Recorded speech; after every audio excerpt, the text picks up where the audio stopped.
Good day, everyone. Good day, Ma'am Jane. I am Giselle Labiana from the Group 5, and the topic that I will discuss for today is all about what is the use of technology and education for teaching, for teaching and learning. So, empowers educators to efficiency, personalized learning with access to data. Ibig sabihin yan, si teacher, he or she can facilitate the academic success of each student by determining the learning needs and providing a customized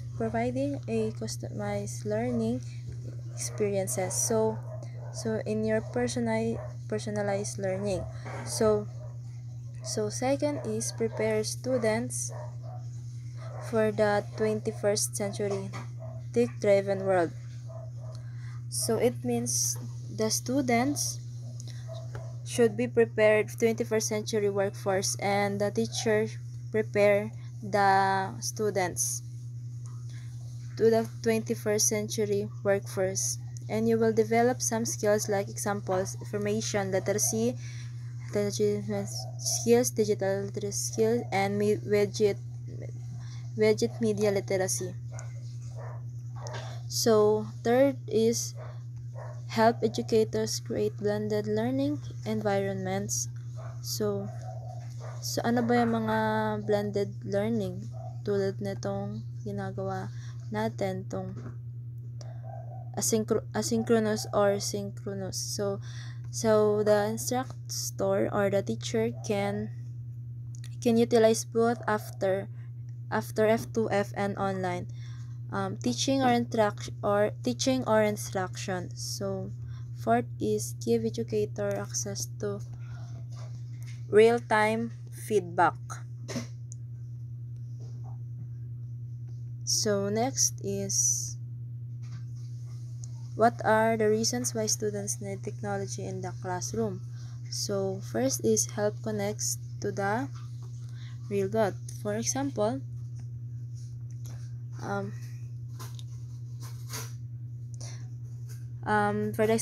si teacher or she can tour the students on a virtual national museum of other countries, even in our national museum here in the Philippines. So which means si teacher, she or he can remove the classroom barriers. Pwede kang matuto or magturo out of the box or the classroom. So second is encourage collaboration.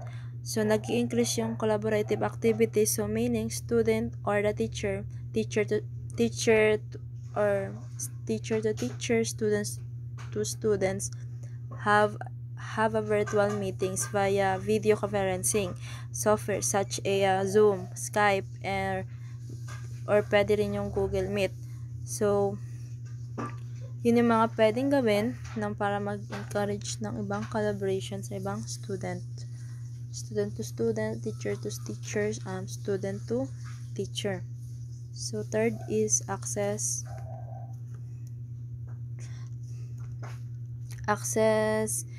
information more easily. So which means we can search for anything we want or kung ano man yung course tayo sa mga bagay na hindi natin nalalaman. So we can access information more easily, or we can search what we want in the online. So fourth is support different types of learners, and fifth is teach students how to be responsible online. So as a teacher or as a future teacher, so we need to teach our students to how they are responsible when it comes to online, so they know how to think before click, so they can be a responsible student when it comes to online.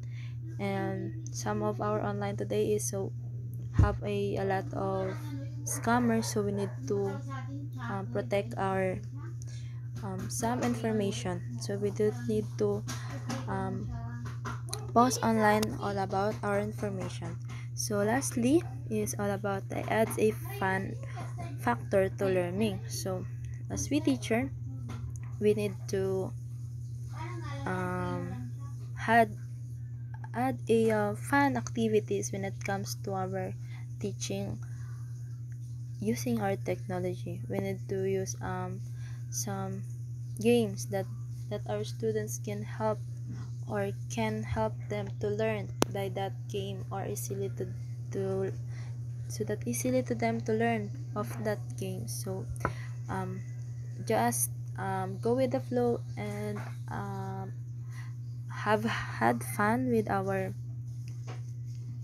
teaching, and so the student can learn by a some game. So that's it for today, and I hope you had a learn, and thank you for lending your ears and minds to my topic for today, and God bless. Thank you.